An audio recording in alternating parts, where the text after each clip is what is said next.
Truckers of Reddit, what is something you have witnessed driving at night that gave you chills? Not nighttime but close enough. My dad is a truck driver who regularly makes trips to a nearby major city. This city is known as one of the most dangerous cities in the country, so my dad takes special precautions. One of them being he always leaves several car lengths in front of him at a red light so he can get out if needed. One day around 5 a.m. he was sitting at a red light and someone hit him so hard that his truck moved forward several feet and it knocked the hat off of his head. He looked in the rearview mirror and saw someone run up to the back of his trailer and faint. He decided he should stay put and wait for the police to show up. Turns out a Cadillac had hit him from behind going 110 miles per hour. Both men in the front seat were completely decapitated. You could see the spot on the trailer where their heads hit. The driver was still drunk and high from the night before. My dad was put on leave for several weeks and endlessly questioned. For some reason the police thought it was suspicious that he had left space between him and the next car. He felt really guilty about it for a long time, but we told him had he not been there they would have hit the cars in front of him and more people likely would have died. I was a kid when this happened and he never let me ride along with him again. I almost died in a situation like this. 4-lane highway with a median. We were headed south, and a truck was pulling out of a gas station from the west to cross the median and turn to go north. We barely missed going under, caught the back tire at 65 miles per hour and jackknifed off. Had we not hydroplaned slightly when slamming on the brakes we would have gone right under and lost the upper part of our torsos. Bad wreck still, multiple surgeries, large lawsuit. Not fun. Where do you want me to start? I'll stick with a story from when I was straight and sober. Coming back from Kununurra, very northern town in Western Australia, to Perth one night. Seen no one else on the road for hours, but every now and then, on a long straight, I could see a set of tail lights in the distance. All of a sudden, there's the tail lights, attached to a trailer that's stopped dead in the middle of the road. I slammed on the brakes and swerved around it, and that's when I realized that the truck towing 3 trailers had run off the road into the only large tree for miles. If not for how this ended, I'd laugh my ass off at the irony. I pulled forwards, off the road, and jumped out. My co-driver, who'd been asleep, but got thrown out of the bunk when I slammed on the brakes, was already calling emergency services. As I got to the back of my third trailer, wisps of smoke started from under the cab of the Volvo wrapped around the tree. I raced back, grabbed a fire extinguisher and was running towards the wreck when I heard a groan from the ditch, about 10 meters in front of the wreck. The driver had been thrown clean through the windscreen, and while he was an absolute mess, at least he was alive. The Volvo was, by now, in flames. But that just gave me some light to inspect old mate for injuries. And then I heard the sound that, even now, tears me to the core. A thin, high-pitched squeal, gradually progressing into the most soul-piercing scream I've ever heard. His co-driver had also been asleep in the bunk. And with the truck wrapped around the tree, he was stuck. And I hadn't thought to fight the fire. And now some poor bastard was burning to death, trapped in a steel coffin, while I just collapsed. Impotent and broken. I still drive trucks now. It's my life. It's cost me several relationships and a marriage, but I don't know anything else that I can do. I love the life, I love the freedom, and I always know that I can lose everything in the blink of an eye. But I never again, and never will, drive as a 2-up team. I could never live with killing a workmate because I fucked up. Something similar happened to my best friend's dad. I don't remember the full story, but I know he was the one sleeping in a 2-up cab. The driver decided to watch YouTube videos on his phone while heading down the highway. He lists into the oncoming lane and another car is coming the other direction. Not sure what happened, either head-on collision or swerve, but I think swerve, truck ended up flipped. The driver made it out, my friend's dad didn't. I wasn't even the one related to him, but I can never forgive that driver. I will never meet him, but the thought of having someone else's life in your hands and staring at your phone while driving makes me so mad.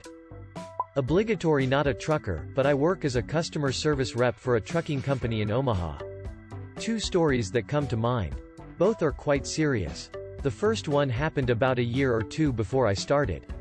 One of our local Omaha drivers was grabbing a load from the Council Bluffs rail and headed towards downtown 13th Street. A woman had stepped out in front of his truck and she was killed instantly. Investigators had later found a suicide note she had written shortly before our driver hit her.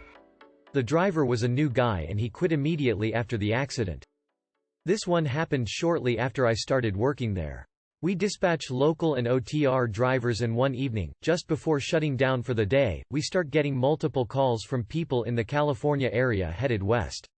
Motorists are reporting that one of our drivers is speeding, cutting off people, not signaling, and just all around reckless driving. We manage to identify the driver in question, call him up, and the guy is inconsolable. Turns out his sister had been murdered at her apartment and he was literally racing to get back to NA as fast as his truck could take him. My boss told him to park the truck immediately, and bought 2 plane tickets. One for the driver to fly back to Omaha, and another ticket to fly a volunteer out to California to pick up his truck. I-25 south of Albuquerque, there's a huge dip, straight down one side of a canyon and up the other. I'm a very safe driver, so I took the downgrade slow and crawled up the other side with my hazards on. Looking in my mirror, I see headlights from another truck at the bottom, then 2 jets of flame shoot like 20 feet into the air above it. This truck runs past me doing 80 up the slope. I didn't even know it was possible to put nitrous into a semi. I know it ain't legal, but I thought the devil himself was riding up on me. Not me but a friend, saw a naked kid, 9 to 10 years old, walking at night on a long stretch of empty stretch of Highway 41 south of where it meets Highway 285, in New Mexico. He picked the kid up and called it into local law enforcement. The kid wouldn't speak. A state trooper showed up, and according to my friend, acted like it was no big deal, like he had seen it all before. My friend asked the officer to hold up, and what was going on. The officer said, "Don't worry about it," and just turned and walked away, loading the kid into his vehicle. He tried to find a newspaper articles about it in papers from nearby cities but never found anything. He looked and couldn't find anything in any missing persons filings. He told this story with a haunting simplicity and air of dread. Probably a local mentally challenged kid. The cops' reaction and the fact that it didn't make the news tend to indicate that it wasn't the first time they did something alike, and a good cop sees no reason to publicize what could be embarrassing to the family. A friend who is a truck driver told me this one. He was driving through the edge of some bushland on his way back to Perth, Western Australia, when he hit a kangaroo. He stopped the truck, grabbed his knife in case he needed to dispatch it, his flashlight, and got out. He went over to the kangaroo. It needed to be dispatched, as it was alive and in immense pain, but he got this weird feeling that he was being watched. He flashed his light around and saw dozens of pairs of red eyes watching him. The whole mob of kangaroos was just standing there watching him kill one of their mates. Kangaroos have red eye shine. He quickly dispatched the kangaroo, bolted back to his truck, and took off. He said it was the creepiest shit he had ever seen on the road. If you think about it more deeply, it's kinda spooky. For him it was an accident, and killing the kangaroo an act of mercy. But for the gang of roos, he'll well be forever the boogeyman who kills their beloved ones in the middle of the night. There's another driver where I work that tells a story about driving through the desert in Arizona back in the 80s with nothing around for miles. When he broke down in the middle of the night, it was an easy fix. His fuel filter was clogged. He drained it a little to free up the fuel and got the truck running. About 15 minutes later, he took off down the highway when he saw a man that was out of breath on the side of the highway that was staring at him as he passed. He said it looked like the guy had been running toward him until he got his truck running and drove away. He said if he had been there a few more minutes, the guy would have been able to walk up on him with his head in the engine bay. He said the look on the guy's face gave him chills, and telling the story you could see it still creeped him out. In the 90s I lived in a logging camp in northern British Columbia. It was a big one made up of trailers and had about 300 people living there including families. I drove a water truck on weekends when the camp was on days off.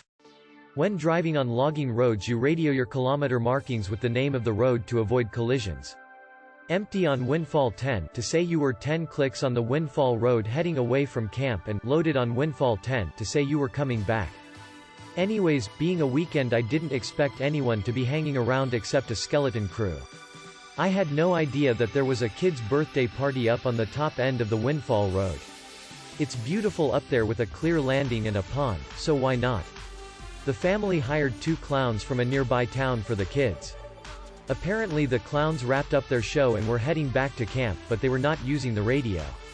I'm on the road in a big water truck doing 50 kh and they come bombing around a corner doing 50 kh in a fucking clown car and we almost collide.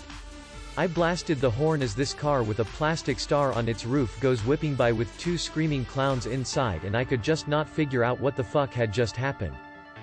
I have come upon some god-awful accidents at night. Cars completely under trailers with the tops basically sheared off. People laying in the road after being ejected from their car. The roads can be an awful place at night. The creepiest thing I have ever had happen though was one night I was making a night drop and kept getting the feeling like someone was watching me. The hair kept standing up on the back of my neck and I just felt uneasy. I decided something was off and left to circle back in the morning. Turns out I'm pretty sure someone was watching me because someone was shot and killed there a few nights later in an attempted robbery. That's one thing the person who trained me drilled into me, and I tell it to everyone I meet. Always trust your gut. If something feels off, it probably is. It's your subconscious's way of telling your brain to pay attention. Edit. I have been reading through the replies and wanted to just add one more thing I have learned in regards to safety that we are taught. Always, and I mean always, walk with your head up at night when alone. Walking with your head down, especially looking at your phone, makes you an easy target. Also never, under any circumstances, leave with an attacker. Your chances of being found at all, let alone alive, significantly drop the moment you leave the scene with the attacker. Yeah, I have read about this before. And I always listen when my subconscious is warning me. The way it was explained where I read it was something like this. Your consciousness isn't capable to handle all the information your senses actually pick up, so instead your subconscious filters out the stuff that isn't relevant to what you're focusing on. This is why you can overlook your keys while they are right in front of you. When you get a feeling that something is wrong, it's because the subconscious processes the information that was filtered out and finds warning signs. And then it desperately tries to relay the information to the conscious part of your brain. There are background parts of your brain that is always working on keeping you alive, and it's a lot sharper than your conscious part. So trust yourself. Trust your gut. My buddy is a trucker. He was stopped at this rest stop somewhere in Ohio. He was outside of his truck checking something near the rear trailer wheels. A car pulled upside him and the driver rolled his window down. The driver was a middle-aged male and creepily asked my buddy if he wanted to have a good time. My buddy responded, "Nah, leave me alone." The guy driving the car sped off. Around 2 hours later, my buddy went back outside to check something near the rear wheels again. As he was bent down, he heard this car approaching quickly. It was the same man he encountered earlier.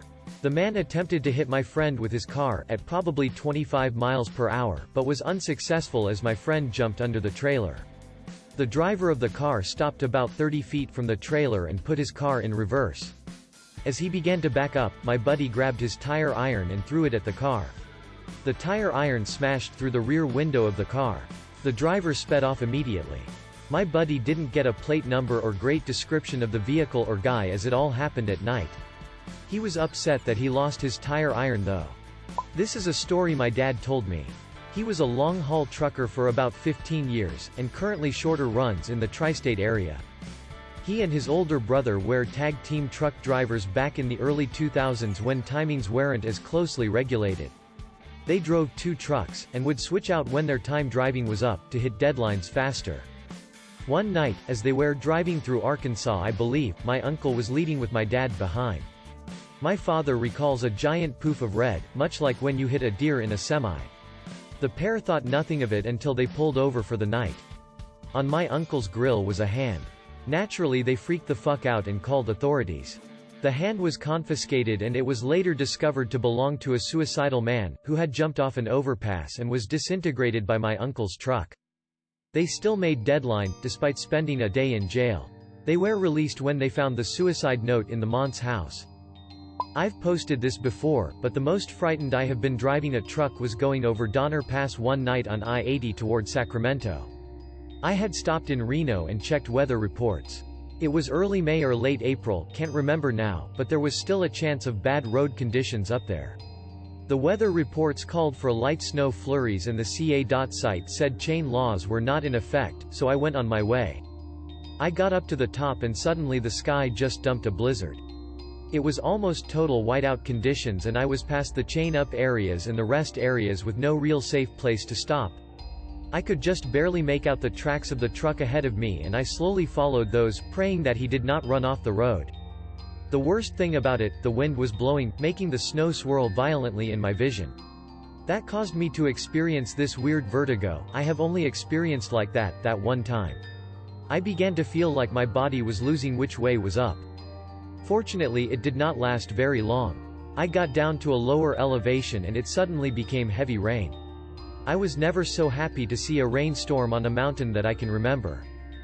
Short haul driving on Northway, toward Quebec. No cell signal or sparse in that area. My cell rings, WTF? No number, no caller on the other end. I turned off the phone. A minute later, I see this red splatter from the right slow vehicle lane, into the center and then like a long drag mark, it ended in the left lane. I slowed a bit and realized, it looked like a rolled-up carpet. I kept driving. About 3 kilometers ahead, or about a mile and a half, there was another truck pulled over, flashers on, and driver inspecting the front. I pulled over to check on him. Sure enough, he was the one that hit the carpet, a deer as he told me. He had a push bar on his Volvo, nice rig, and it was covered in deer entrails and blood. Had to radio in for assistance as he said his temp went up, and there it was, a leg and hoof were literally inside the radiator fins. NYS troopers showed up, those damn flashing LEDs are way too bright, and I guess called in a HD tow truck. The look on the trooper was priceless though, he saw the carpet back down the way, and had no idea what it was, but put in call for DOT to clean up. Spit up his coffee when we showed him the deer hoof in the radiator. Kinda surreal with the red-blue strobes. Weirdest of all was the driver that hit that deer, said his phone rang in that same spot mine did, then he saw the deer and tried to change lanes, no luck. Good thing no one got hurt and no one else around, that made it creepier. My dad used to drive for a commercial grocery store back in the day, this was probably around 1975 to 80. The route he drove took him past a hospital for the mentally ill. Apparently the place wasn't known for its security because my dad said he would pass people walking on the road in varying levels of nudity. He said he would see about 1 or 2 escaped patients a week and eventually it became a pretty normal thing. He told me the creepiest part is sometimes they would look at the headlights the way a deer or wild animal would and he was terrified that one day they would just run out in front of the truck. They never did though, just stared and watched him drive by. The best stories here are from Canadians and Australians. Because one is a winter wonderland, and the other is a crazy desert. I was driving on a 2-lane road through New Brunswick, Canada, HWY 17 towards Glencoe, around 3 a.m. I has never driven this road and there was nothing around, it was in the middle of nowhere, I hadn't seen another car for at least an hour. I passed 2 people and a car on the side of the road looking at a car that was flipped over in the ditch, but still had its lights on, so it looked like it happened recently. The car on the side of the road had no apparent damage. I initially drove past them about 200 meters, then stopped and reversed back to them, and got out to see if they needed help, or a phone or anything. I asked if everything is okay, and they responded in French, not uncommon in that part of the country, so I just motioned to my phone like, "Do you need my phone? Do you need to phone someone?" They looked at me and said something else in French, and I got the feeling they didn't need me, so I started walking back to my truck, while looking back at them to confirm they were okay if I left. It just seemed surreal after driving for a long time and seeing no one on the road. These 2 guys were just standing on the side of the road talking and looking at a flipped-over car, and didn't seem to be doing anything about it.